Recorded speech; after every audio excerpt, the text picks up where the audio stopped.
Sa ngalan ng Ama, at ng Anak, at ng Espiritu Santo. Amen. Sumaiyo ang Panginoon. At sumaiyo rin. Sa ating pagdiriwang ngayon ng Banal na Misa, magpuri at magpasalamat tayo sa ating Panginoon Diyos na siyang bukal ng buhay at kaligtasan. At upang lalo tayong maging marapat, makiisa at makibahagi sa Banal na Misa, aminin at hingi ng kapatawaran ng lahat nating mga kasalanan at pagkukulang.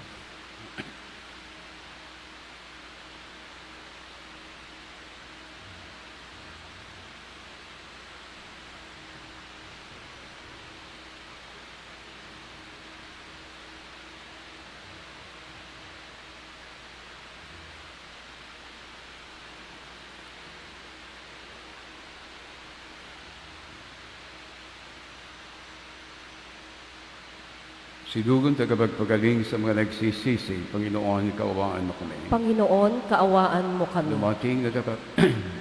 Dumating mga tagapaganyaya, mga makasalanan, magsisi, Kristo, kaawaan mo kami. Kristo, kaawaan mo kami. Nakaluklok ka sa kanan ng Diyos, sa maparing pamagitan kami. Panginoon, kaawaan mo kami. Panginoon, kaawaan mo kami. Kaawaan tayo ng makapangyarihan Diyos. Patawarin tayo sa ating mga kasalanan at patubayin tayo hanggang sa buhay na walang hanggan. Amen. Manalangin tayo.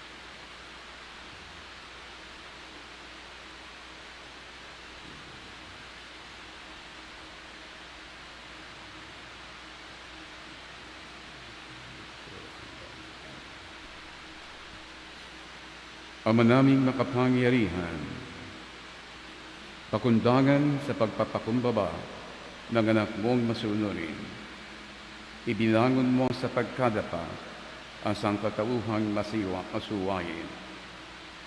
Ipagkaloob mo po sa amin ang banal na kagalakan upang kaming sinagip mo sa kalipinan ay magkamit ng iyong ligayang walang katapusan sa pamamagitan ni Jesu Cristo, kasama ng Espiritu Santo, magpasawalang hanggan. Amen.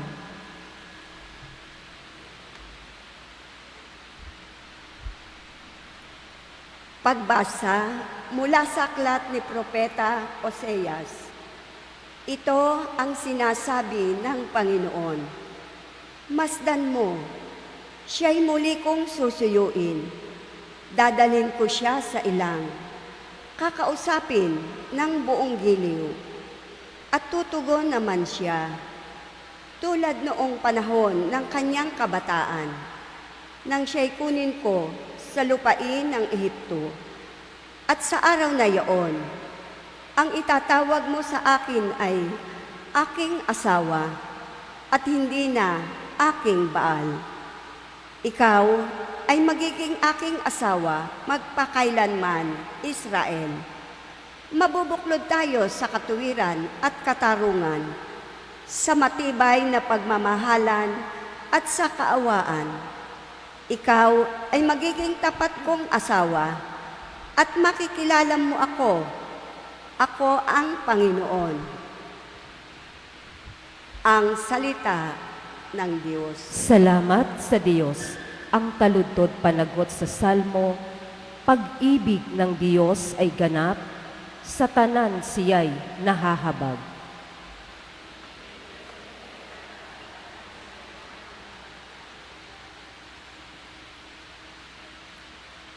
Pupurihin ko't pasasalamatan ang Diyos araw-araw.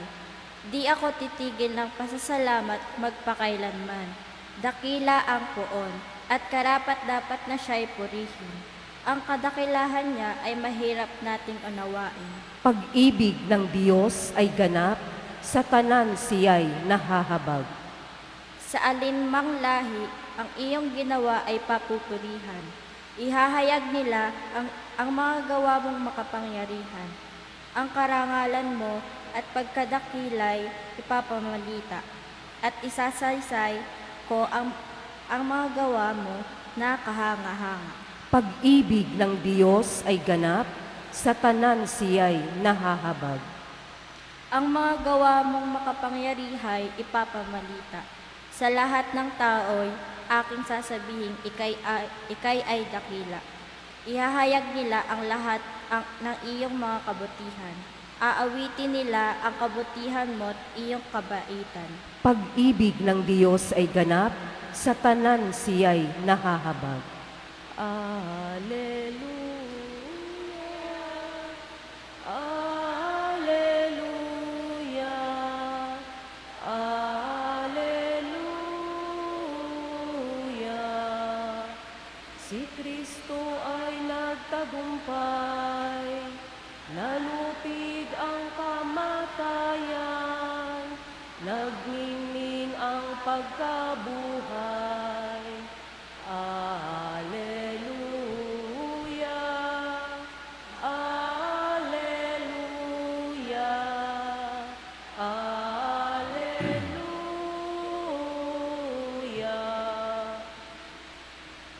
Sumainyo ang Panginoon. At sumaiyo rin. Ang mabuting balita ng Panginoon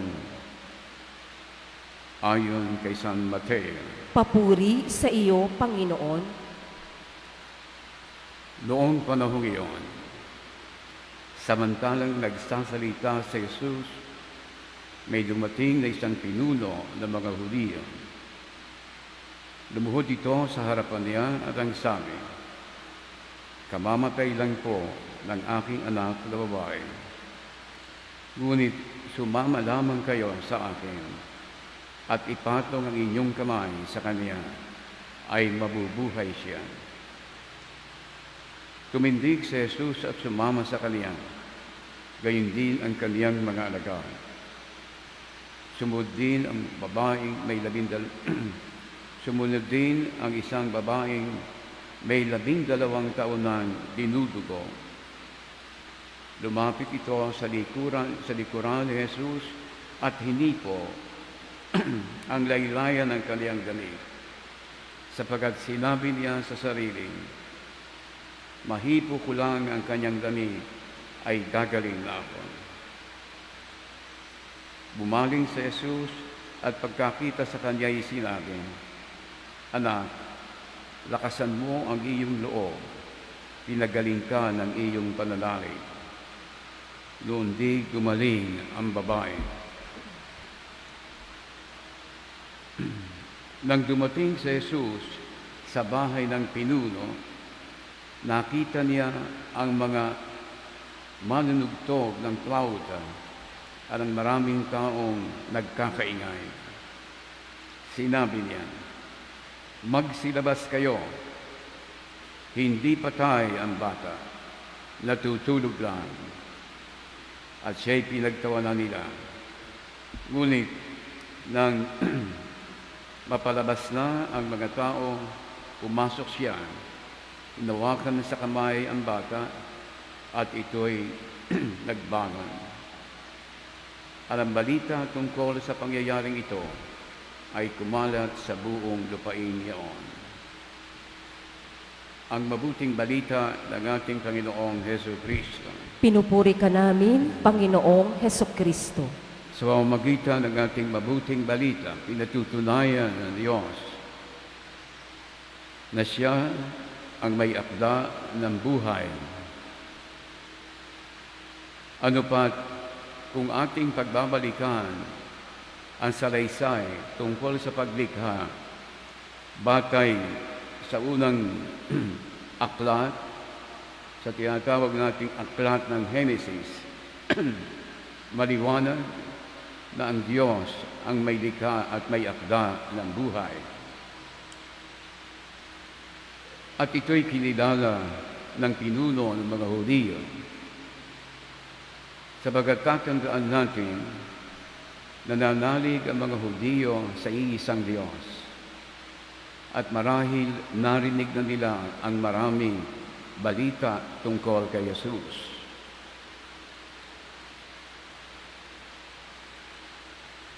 At ito'y kanyang inisip, kaya nga lumapit siya sa ating Panginoong Hesus. Isang bagay na hindi ginagawa lalo tigit ng mga pinuno ng mga Hudiyo, sabagat hindi lahat ay tinatanggap at kinikilala si Jesus. Datapwat sa pagkakataong yon, hindi niya pinabayaan, hindi niya hinayaan at palampasin ang pagkakataon ng pananalig. At ito'y kanyang ginanap sa pamamagitan ng paghingi niya ng pabor kay Kristo, na kung gustuhin niya at na kung maaari, pagalingin o buhayin ang kanyang anak. At gayon nga ang nangyari. Ang katotohanan, ang biyaya ng Diyos, higit sa lahat ang pananampalataya, ay ipinagkakaloob ng Diyos lalo higit sa sino man nagnanais nito. At walang maaaring lumapit kay Jesus malibang kinikilala niya na si Jesus ay Diyos. Malay bang siya'y sumasampalataya kay Kristo, gaano man masabi nating mahina pa o bago pa lamang ang pananampalatayang ito. Sabagat katulad ng sinabi ko kahapon, ang pananampalataya ay biyaya at kaloob ng Diyos. Mahalaga para sa atin na kilanlin ang bagay nito upang hilingin natin kay Kristo na pagkalooban niya tayo ng pananampalataya. Walang ibang pamamaraan upang tayo makaugnay ni Kristo, kundi sa pamamagitan ng pananalig at pananampalataya sa Kanya. At ito'y nararapat nating hingin sapagat ito'y kaloob ng ating Panginoong Diyos. Ang paghingi natin ay palatandaan hindi lamang ng pagkikilala natin kay Kristo, kundi gayon din ng ating kababaang loob upang tanggapin ang ating kawalang kakayahan, upang ang Diyos lamang ang ating lapitan, ang Diyos lamang ang ating sampalatayanan at pagtiwalaan. Sa buhay ng maraming mga banal, sa kabila ng kanilang hindi magandang pamumuhay noong una, kinilala nila at ipinagkatiwala ang kanilang buhay kay Kristo. At ito ang dahilan kung kaya nga, hindi nila pinalampas ang pagkakataong manalig kay Kristo, magtiwala kay Kristo, magpaubaya kay Kristo, upang ang pagbabagong buhay ay mangyari at maganap sa kanila.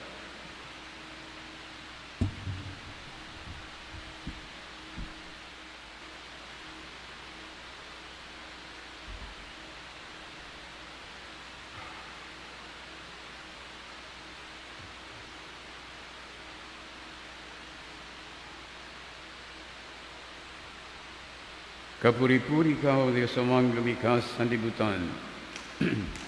Sa iyong kagandahang loob, narito ang aming maiaalay. Mula sa lupa't bunga ng aming pagawang tinapay na ito, para maging pagkain, nagbibigay buhay. Kapuri-puri ang poong may kapal, ngayon at kailanman.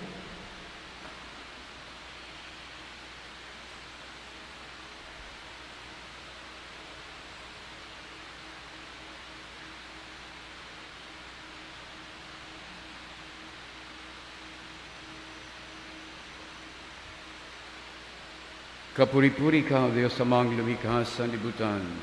Sa iyong kagandahang loob, narito ang aming maiaalay. Mula sa katas ng ubas at bunga ng aming paggawa, ang alak na ito, para maging iluming nagbibigay ng iyong banal na Espiritu. Kapuri-puri ang poong may kapal, ngayon at kailanman.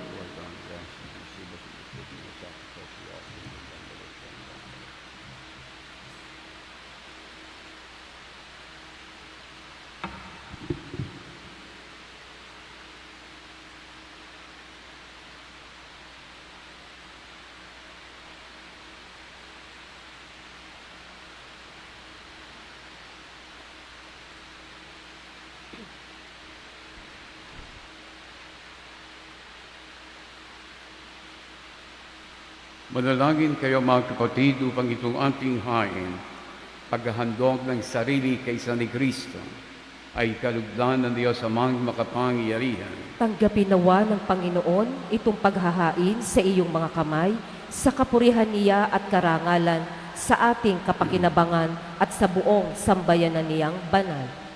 Ama naming lumikha, ang paghahain po namin sa iyong ngalan ay sinawang sa aming dumalisay upang ito ay maging pagganap araw-araw ng aming paglipat sa buhay sa kalangitan sa pamamagitan ni Jesu Kristo kasama ng Espiritu Santo magpasawalang hanggan. Amen.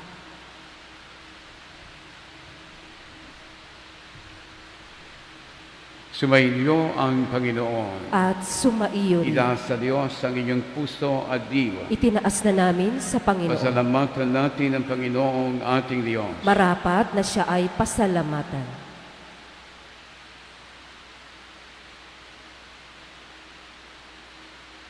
Ama naming makapangyarihan, tunay nga pong marapat na ikaw ay aming pasalamatan sa pamamagitan ni Yesu Kristo na aming Panginoon. Ikinalugod mong sa Kanya'y baguhing mabuti ang lahat at sa pamamagitan niya'y aming tinatanggap ang iyong abot-abot na kaloob at paglingat. Kahit na siya ay hindi naiiba sa iyo, minabuti niyang maging diri naiiba sa mga tao. Hamak siyang tulad namin sa kamatayang totoo nung inihain niya ang sarili nang kami makasundo mo. Kaya naman, iyong idinangal siya at iyong itinampok upang sa lahat siya'y magunan. Ngayon nga'y lahat ng sa Kanya'y nakikiisa ay talagang magkakamit ng iyong buhay at ligaya. Kaya, kaisa ng mga anghel ay nagsisiawit ng papuri sa iyo, nang walang humpay sa kalangitan, kami nagbubuni sa iyong kadakilaan. Santo, Santo, Santo, Panginoong Diyos ng mga hukbo, napupuno ang langit at lupa ng kadakilaan mo. O sana sa kaitaasan. Pinagpala ang naparirito sa ngalan ng Panginoon, o sana sa kaitaasan. Ama naming banal, ikaw ang bukal ng tanang kabanalan. Kaya sa pamamagitan ng iyong banal na Espiritu, gawin pong banal ang makaloob na ito upang para sa amin ay maging katawan at dugo ng iyong anak at aming Panginoong Heso Kristo. Bago niya pinagtiisang kusang loob na maging handog, hinawakan niya ang tinapay, pinasalamatan kaniya, pinaghati-hati niya iyon, iniabot sa kaniyang maalagad at sinabi, tanggapin ninyong lahat ito at kanin. Ito ang aking katawan na ihahandog para sa inyo.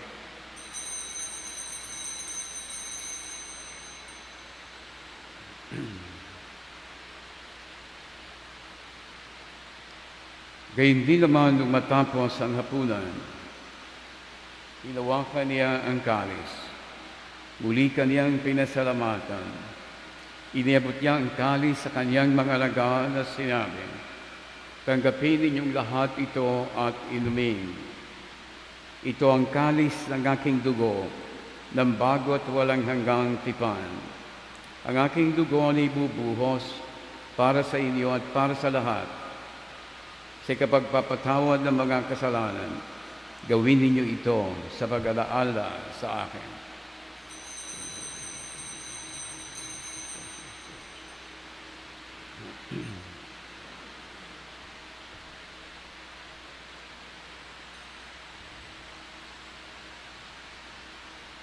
Ipagbunyi natin ang misteryo ng ating pananampalataya. Si Kristo'y namatay, si Kristo'y nabuhay, si Kristo'y babalik sa wakas ng panahon. Ama, ginagawa po namin ngayon ang pag-alala sa pagkamatay at muling pagkabuhay ng iyong bugtong na anak. Kaya't iniaalay po namin sa iyo ang tinapay na nagbibigay buhay at ang kalis na nagkakaloob ng kaligtasan.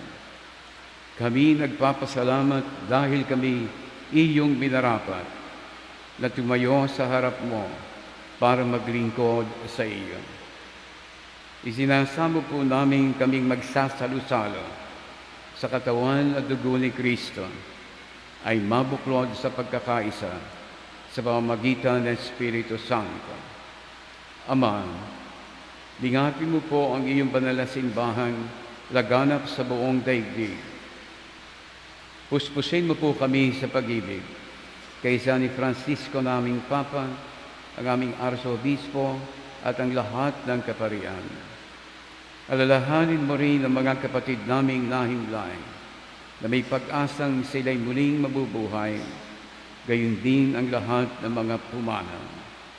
Kauwan mo po sila at patuloyin sa iyong kaliwanagan. Kauwan mo po at pagindapating kaming lahat na makasalo sa iyong buhay na walang wakas. Kaysa ng mahal na Birhen Maria na Ina ng Diyos, kaysa ni San Jose, ng mga apostol at ng lahat ng mga banal, gayon din ni San Juan Evangelista, na nabuhay dito sa daigdig ng kalugod-lugod sa iyo.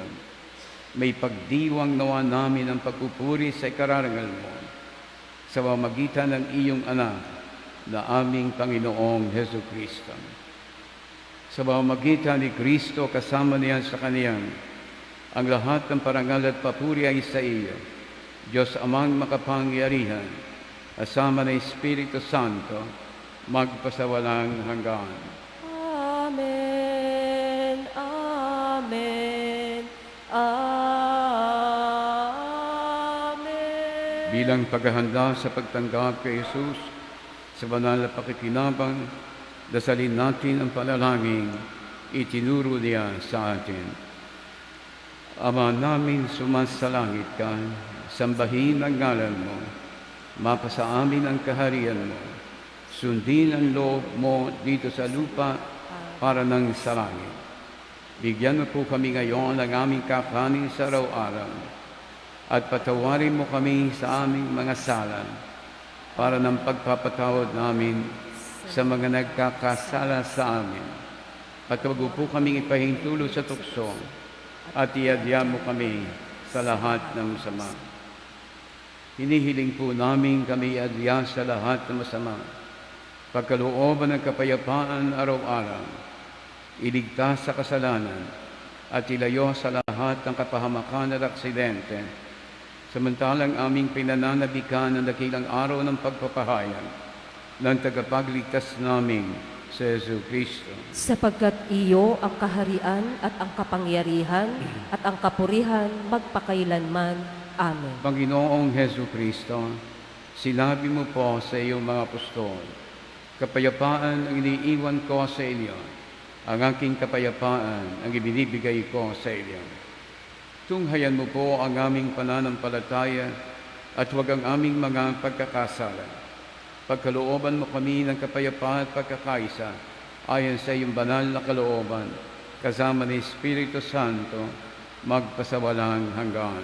Amen. Ang kapayapaan ng Panginoon ay laging sumainyo. At sumaiyo rin. Magbigayan kayo ng kapayapaan ni Kristo sa isa't isa. Kordero ng Diyos na nag-aalis ng mga kasalanan ng sanlibutan, maawa ka sa amin. Kordero ng Diyos na nag-aalis ng mga kasalanan ng sanlibutan, maawa ka sa amin. Kordero ng Diyos na nag-aalis ng mga kasalanan ng sanlibutan, ipagkaloob mo sa amin ang kapayapaan.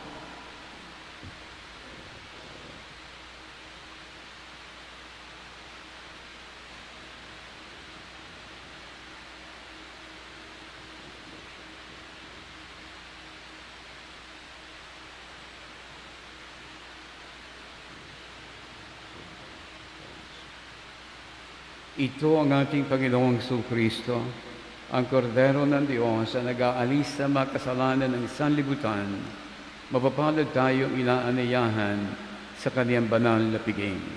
Panginoon, hindi ako karapat-dapat na magpatuloy sa iyo, ngunit sa isang salita mo lamang ay gagaling na ako.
Manalangin tayo.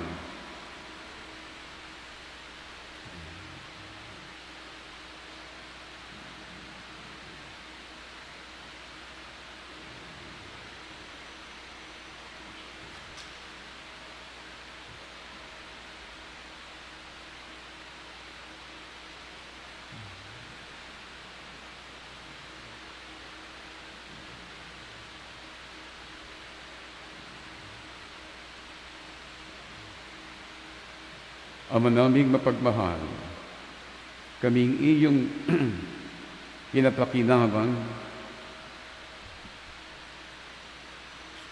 ay loobin mo pong laging lumingon sa pinanggalingan ng tinanggap namin ngayon para pagsaluhan sa pamamagitan ni Yesu Kristo, kasama ng Espiritu Santo, magpasawalang hanggan. Amen. Ang lahat po ay magsiupo para po sa ating Sumainyo ang Panginoon. at sumaiyo At rin. pagpalain kayo ng makapangyarihan at mapagmahal na Diyos, Ama at Anak at Espiritu Santo. Amen. Umayo kayong taglay ang kabutihan at pag-ibig ni Kristo. Salamat sa Diyos.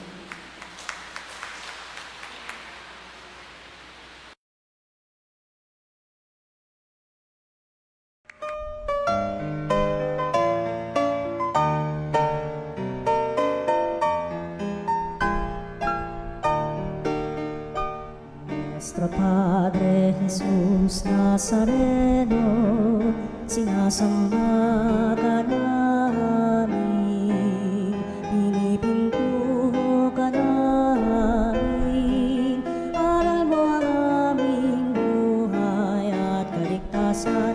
Nuestro Padre Jesús Nazareno, iligtas mo kami sa kamatayan, ang krus mong pinamatayan ay sagisag ng aming kaligtasan.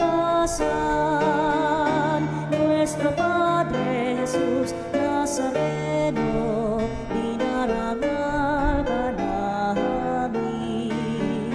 Nuestro Padre Jesus Nazareno, inulwalhati ka namin.